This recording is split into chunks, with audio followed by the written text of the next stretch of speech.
ገባሽ? ምንም ነገር ባይመችሽ አልተመቸኝም የምትይው አካል አለ። ቴንኪው ተመችቶኛል የምትይው አካል አለ። ገባሽ? የእኛን አፕሪሼት ከማድረግ የበለጠ ግን ትንሽ ገና ነው። ብዙ ነገር ተቀይሯል፣ ግን ገና ነው። ገና መቀየርም አለበት። ይገርማል። እስቲ ከዮሐንስ ሽፈራው ጋር እንዴት ተገናኛችሁ? እንዴት ነበር መጀመሪያ ሄድሽው? እኔ አንድ የሰማሁት ነገር አለ። ቦርጫን ለመቀነስ መታ ነበር ይሉኝ ነበር።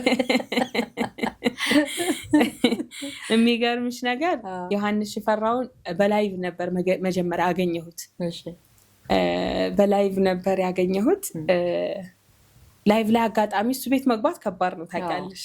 አጋጣሚ ያው ፈጣሪ ሲፈቅድ ሁሉ ነገር እንትን ይለዋል፣ ይቀላል አይደለ? አጋጣሚ ገባሁኝ እና እኔ የምሰራው ሞሪንጋ ነው፣ እንዲህ ነው፣ ስለ ሞሪንጋ እንደዚህ ምናምን አልኩት።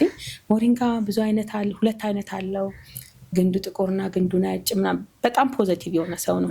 እያንዳንዱን ነገር እንደዚህ አስረዳኝ። አንቺ የቱን ነው ሲል ግንዱ ጥቁር፣ ይሄን ነገር ይሄን ኢንፎርሜሽንም ሰምቻለሁ